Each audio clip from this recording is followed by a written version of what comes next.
Welcome to another episode of The Stitch Life. My earring fell out while I was getting ready. Guys, I hope you guys are excited for today's episode. We will be talking about marketing, and we'll also talk about how marketing and merchandising kind of go hand in hand, brand image, and like staying consistent across all platforms. Excuse me. Okay.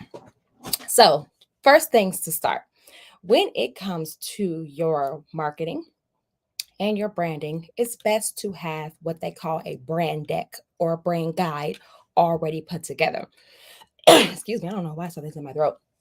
Now, you can do this yourself, or you can hire a professional to do this for you. Now, the goal of the brand deck and the brand guide is to make sure that you stay aligned with what the brand is.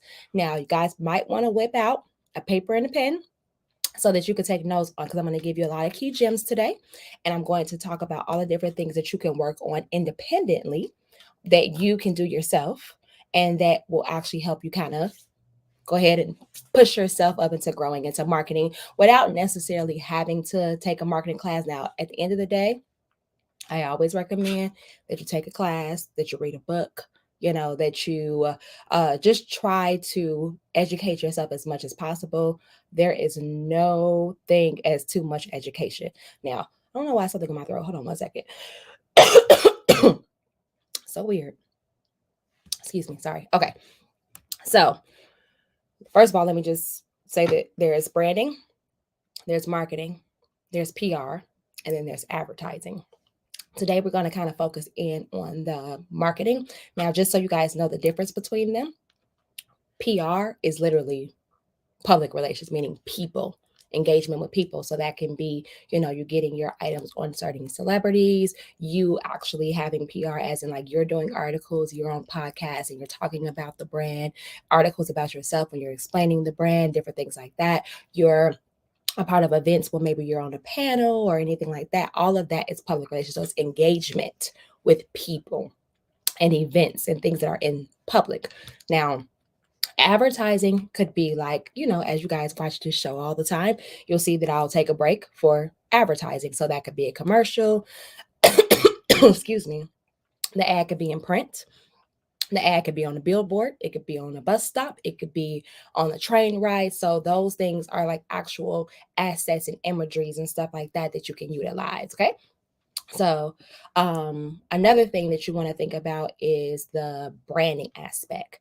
Now, the branding aspect of everything is actual aesthetics of your brand, your mission, your vision, the three adjectives that describe your brand. If you don't have three adjectives that describes your brand, you need to find that, because the thing is, and this is, I'm gonna take you back to PR for just 2 seconds. The thing is, with having those three adjectives that describe your brand, that's your elevator pitch. Because PR is really just networking. It's talking to the right people. It's talking to different people that could put you in certain areas or in certain rooms. So if the brand part of that is being able to spit out that elevator pitch in under 60 seconds, being able to tell who you are. So, for example, mine is Color Classic Confidence. That is Collier 18 for my personal brand. You won't get anything else from me. I only do classic silhouettes. I make sure that the silhouettes that I do make a woman feel confident. So I'm really into tailoring and my fabrications and what I utilize. And then the other one is color. I don't do black. I don't do white. I do jewel tones. I only do cobalt blues, mustards, deep oranges, denim. Like I do color. So you'll always expect that from me no matter what product I make, whether it is a bag, whether it is a coat, a set, a hat, you name it. I'm always going to stay aligned with that. Okay. Now let's tackle into this marketing and what I was going to in that brand deck. Those three things, those three adjectives, that mission statement and that vision statement should all be included in your brand deck. If I was going to lay it out, first page would be like your title page and maybe like some imagery with the brand logo on it. And then from there, your mission statement should be first. Second page should be your vision statement. The next page should be your identity. Those three adjectives are technically your brand identity. And you want to move on from there. And from there, you want to have like what they call customer personas. Now, there's a lot of words for this: customer persona, target consumer, avatar, all of those things are the same thing. They're all the same thing. They just have different names, but it really is, it's the ideal person that is for your particular brand. Okay. That person needs to align in your marketing. So in your advertising and your PR. So let's say hypothetically that you're not the face of your brand. That person is the PR person. That's the one that's like the one that's out there talking and being like the brand ambassador and the face of the brand. The advertising, that person is also in that imagery. Like they could be the person that you use for photo shoot and for commercials and for visuals and stuff like that. Like all of those things are aligned. What I like to recommend to figure out who that person is to first write a story. Literally from the time he or she wakes up to the time he or she goes to sleep.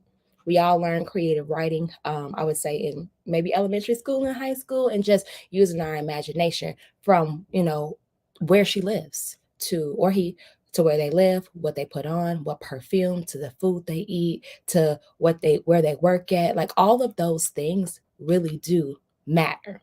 And what you want to do is you want to create a product that falls into the need of that person and their lifestyle. And if you're going to be a lifestyle brand, then there's multiple parts, multiple categories that you need to fall into as well. Okay. Now, marketing, this is time for pen and paper. 3 phases: introductory, maintenance, clearance. So those 3 phases all need an objective, a strategy, a tactic, and a control method. Okay. So I'm going to just run that back one more time. Marketing, introductory phase, maintenance stage, clearance stage. Now, of course, this will continue to go as you release new products. So you need to follow the same format every time you release a new product. That introductory, and what is introductory? The objective there is introducing new products to consumer. Maintenance, creating brand and client loyalty. Clearance, pushing through. So the marketing has to match those phases. What you do in introductory is not going to be the same than what you do in maintenance and what you do in clearance. If I was to provide an example to you, an introductory could be a fashion show, a pop-up shop, a launch party, a soft website launch or whatever. Whereas in the maintenance stage, you may be doing like a campaign of some sort, a gift with purchase to intrigue customers. You might be showing like the season must-haves and really going heavy on that social content during that maintenance stage. And the clearance stage is literally that you are trying to run through those units. So your promo, your ads, your marketing materials and stuff like that is to get rid of everything. Now, another thing that you want to note, as a new brand, ideally, this introductory maintenance clearance is more like a 12 to 16 week thing. Of course, it can go past that and you can continue to sell different merchandise like that, but you do need to like re-engage consumers as you go through each stage. Now, in introductory, which is like the first 1 to 6 weeks of that particular product launch, you should give yourself a sales goal. So marketing, merchandising, and sales go all together. So on the front end, the merchandising is making sure that you understand which products to put out first. Ideally, in marketing, you're not trying to put out every single part of the collection at one time. You want to kind of do it in phases. So that way you're continuously engaging the customers. If you put everything out at one time, stale content. I've seen this. I've seen it 100 times. It's not going to make me buy it now. You know what I mean? So you definitely want to show value within those first 6 weeks, but you want to re-engage with maybe something that if they didn't think about buying it then, now they're going to buy it because you added it. Maybe you had a hat. And now that hat has like a matching scarf or a glove or something like that. And it's like, oh, actually, that is cute together. Let me buy that, because now you introduce one in introductory and you introduce a second one during the maintenance stage. Okay. So I'm going to get into a little bit of the clearance stage and a little bit more about those percentages. We're just going to cut to a quick commercial break. I'm going to have a drink of water and we'll be right back.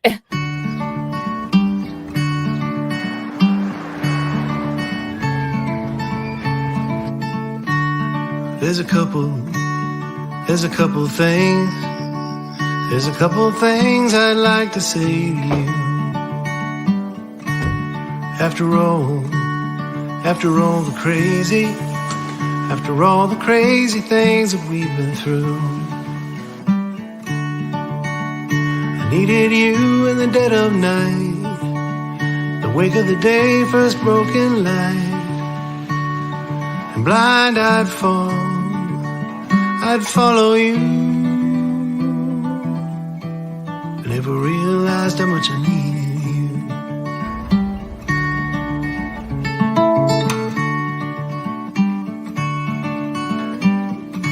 Comfort, what we deliver by delivering. All right, so we are back now. Now, when it comes to the sales, to make those align with the marketing, your marketing budget should be about 15% of your sales goal, which means you actually have to set a sales goal. Now, sales goal ideally in marketing in the first introductory stage, you want to do about 30%. You want to sell 30% of your inventory. Then in the maintenance stage, it's like that's the big stage because now you've already informed. Now you want to create a need. You want to create a season must have, or you want to create that around that. So in that maintenance stage, you should be selling a lot of that merchandise. So you would up that 30% to almost about 50% of your merchandise at that point. And what's left is 20%. So ideally, you want to sell 20% in clearance because you don't, if not, you're losing money. Because once you go into clearance, you're offering promos, you're offering discounts, and now the retail price is now down, which means you're automatically losing money. So ideally, your introductory stage, I wouldn't worry too much about selling through units in your first 6 weeks of launching a new product, just because ideally it takes time for people to buy and shop. And if you're a new brand, it takes even longer because you don't have any credibility. You need credibility. You have to get to that space where people trust you and trust your product. And that doesn't happen overnight. It is a long game. And then it's a good idea when it comes to marketing to do extensive marketing research. Look at me, tongue twisted. Extensive marketing research in your particular category. So there is WGSN, there is Women's Wear Daily, there is CFDA. There's a lot of different platforms out there where you could take a look at that market. What's going on in swimwear? What's going on in like men's tailoring, what's going on in women's outerwear, what's going on in the shoe market. All of that stuff is very, very important to look at it. Is it on the incline? Is it on the decline? You know, are you getting feedbacks from your customer? Is your marketing like shop, shop, shop, shop, shop, or available now? Or are you asking your consumers and the people that are following you questions? What colors do you want to see this in? You know, which one is your favorite? You can just, you'll learn a lot just from people in the comments. And let's say you don't have a big following. So you don't have a big following, you don't have a lot of people on your page. How do you get to a space where you start to have a following? Posting. I know that social media can be extremely challenging. Of course it is, but we all started with 0 followers, So how do we get to these numbers when we're starting with 0 followers? What we do is we create a consistent strategy. Now, for me, and I'll give my example of what I did to grow LC Apparel Consulting. What I did was I posted 3 times a day. I posted a morning post, I posted a afternoon post, and I posted an evening post.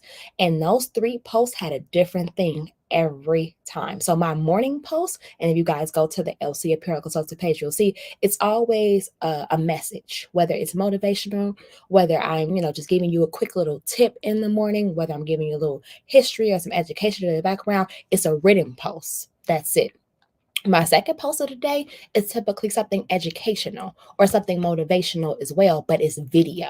It's some type of video, some type of me talking and educating people. So if you're a product-based business, that is the time to educate people on the product at that middle post. My last post is my service-based post. I'll tell you about a service, something that we have. I'll show a client review. That is the format that I have been doing since 2019. And since then, I think I'm at maybe 26,000 followers. So in 2019, of course, I had 0 followers. And at the time, I also had my podcast, LC, and my personal page all together. That is a complete no-no. Big X on keeping everything aligned. You have to have separate pages because they attract different type of people. My podcast and the LC Apparel Consulting and my brand are 3 different type of consumers. LC Apparel Consulting is literally for designers and emerging designers who want a service that they could utilize a service. Whereas Black and Fashion Podcast is just people who want to listen. More so, I would say student space. Whereas LC is client based, Black and Fashion Podcast is student based, and then Collier 18 is just for shoppers. Like, oh, I want a cute jacket or I want a cute hat. So you can't put everything together on one platform. You have to break them up. Utilize location, which always works really great. Utilize hashtags. TikTok nowadays is perfect for social engagement and building a brand. Instagram is I would say slightly slower at this time. People right now are literally going to TikTok to find and research everything. And we are in the world of people liking to learn. Show your process. Show your story. And that's what that consistent brand message is. What I post on TikTok versus what I post on Instagram, it is the same thing, but what music I use is different. What audio I use is different. The caption may be different. I may show you more of an extended video on TikTok, whereas on Instagram, honestly, nothing over 1 minute does well. So that is where you want to stay there. And in your brand message, I always use the same hashtags, and I stay tuned with my hashtag is educate and create. That's what I do. I educate and I create things. That is all. So if I'm following that helps me create my social media strategy. Always making sure that every content I put out there is educational and that you see something being created from start to finish. So that is the key. Finding what that niche is on what exactly are you doing? What exactly are you making? And how does it fulfill somebody else's need? Okay. So I do see that there's a lot of comments over here. I'm going to start answering some of those. I feel like they'll trigger additional conversations as well. So, will you consider setting up one-on-one marketing sessions with me and perhaps others?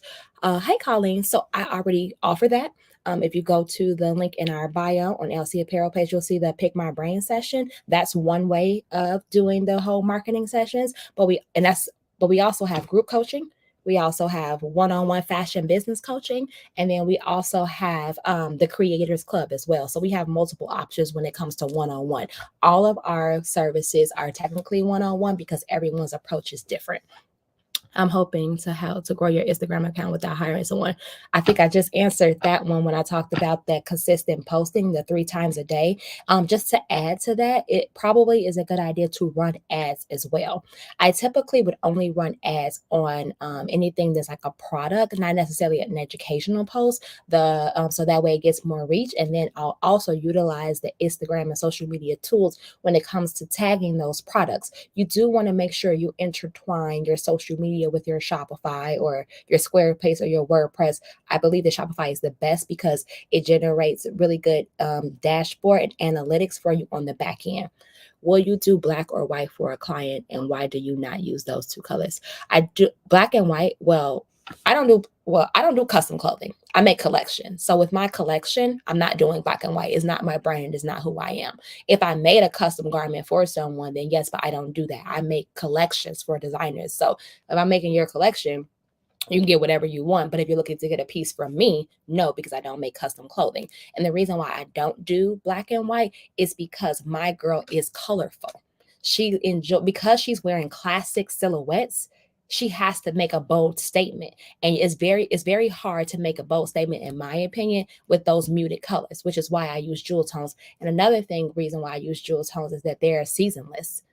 Cobalt blue is seasonless, mustard is seasonless, so that I am not stuck to a particular season when I release a product. So that's why I don't do the black and white, and I don't offer custom clothing for designers. I only offer collections. Do you believe one person can create a brand and do everything needed the first year to grow the brand, or is that a dead end to begin with? That is a good question, Carrie. I would say it depends on your skill level and your expertise. If you have went to school, or even if you didn't go to school, even if you went to YouTube University or you read a lot of books, it is absolutely possible.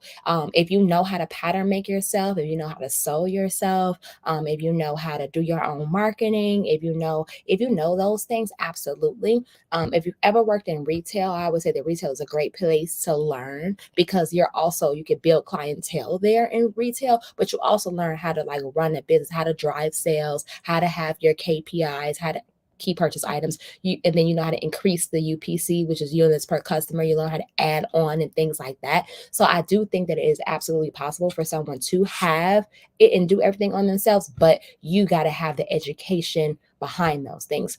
If I was to make a really good recommendation, I would say that if you're going to school, you have to do a mixture of both. If you decide to go to school for design or study design, that's what you're going to learn. If you decide to go to school for business and study business, that's what you're going to learn. But if you decide to say, hey, I'm going to do both, I'm going to study design so that I have those sewing, those pattern making, those sketching skills, and I'm going to study business. So I have those marketing, PR, merchandising, sales, all of those things, then you can. I have a unique background where I have both. So I am able to do everything in my business because I went to school for design, but then I went and got my master's in management and merchandising. And then I worked in retail and I worked in corporate. So when you give yourself and align yourself with a lot of different experiences, and I read a lot, I am a book hoarder. I read books all the time, books all day long. I have so many fashion books on so many different subjects. I've continued to educate myself, and education doesn't stop. So it's a constant reading. Like I said that I would like to launch shoes and jewelry in 2024. So right now I'm reading up a lot on shoes and jewelry. Granted, I took jewelry making classes in college, but it's like 15 years ago.